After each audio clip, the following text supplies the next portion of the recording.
To our Terrell Fournay. He joins us live now from the scene in Surfside with a lot more. Terrell. Well, it appears that firefighters are having a little bit of trouble extinguishing a small fire that sparked up here at this collapse site about 2 hours ago. As you can see, smoke is still billowing. It appears from a second-story unit. It's hard to tell right now exactly what is fueling that fire, but we do know that Miami-Dade Fire Rescue, in a very steady operation, they've been putting water, trying to douse whatever has sparked up inside of that unit. We want to go up to these live pictures from Sky 10 right now so you can get an idea of how huge this scene has turned into. Surrounded by this building are a number of firefighters, dozens and dozens of firefighters and fire trucks, as you can see, from multiple agencies. Surrounding streets are shut down to give these first responders some space to work. And I believe we have some other video kind of highlighting the damage here at this collapse scene, a 12-story building that came down overnight while people were sleeping. This search and rescue effort has been underway ever since, and you've been saying it, Calvin and Nicole, that this is a very slow and painstaking operation that will certainly take some time. We've also been showing this surveillance video from a camera posted from a nearby building of some sorts, but you get a sense of just how quick this building came down, literally within a matter of seconds. And viewing this video, and even for folks who have been showing up, watching how much damage has been created here, especially for people who know, who has loved ones who call this building home, this is a tough sight to see. They've been showing up throughout the afternoon, fearing the worst. I'm feeling really bad about this, but okay, we'll see what happens. Hopefully they are there and will be rescued. Yeah. And you've been trying to call? I called him several times, but the phone doesn't go through there. I just hope that I could get some information that you never lose hope. I'm just asking God because they're in the affected area. The parents are coming, you know, they rented a plane and they're coming tonight. It's unbelievable. Everything comes to your mind except positive things. You just believe in God and let God guide you to this.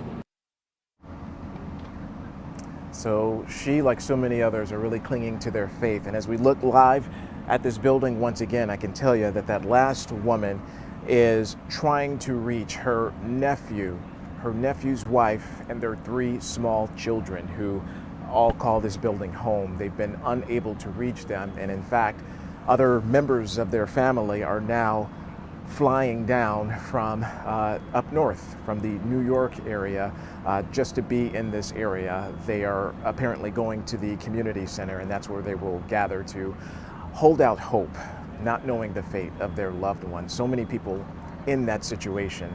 I also have to mention that because of that fire that has started here at the collapse site, I've been wearing a mask on and off just because that smoke, it really gets into your nostrils, it really gets into your system. So I've been taking a break, wearing a mask as often as I can, and I see a few other people out here doing the same thing. And Calvin, Nicole? And you've been out there for several hours, so we completely understand that, Terrell. Terrell, from where you are, it looks like you're a couple blocks away from the condo.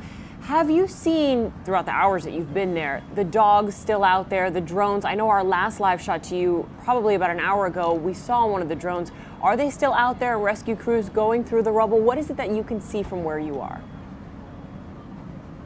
Yeah, we could physically see a drone from time to time. The last time I saw the drone was right before you guys came to me, so about 2 minutes or so ago. But our vantage point is very narrow from at least this side. So from where we are standing, we can see some firefighters, at least on the bottom side of the debris. There are still some firefighters in trucks staged in other areas.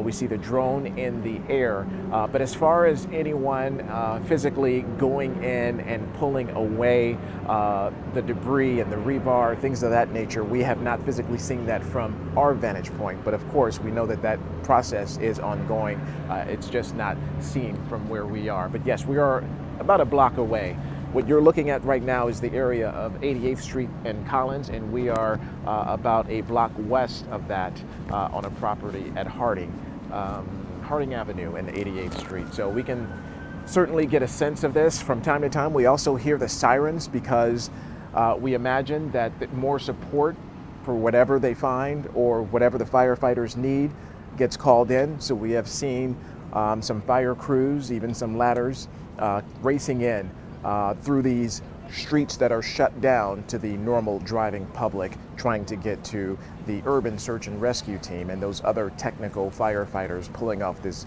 very difficult operation. Yeah, they have a massive job on their hands today, just certainly trying to find anyone who may have survived what is right behind you there, that very tragic scene, the catastrophic collapse. Terrell Fournier reporting live for us. Terrell, check in with us if you get anything new. And there it is again, the mountain of rubble that we've talked about.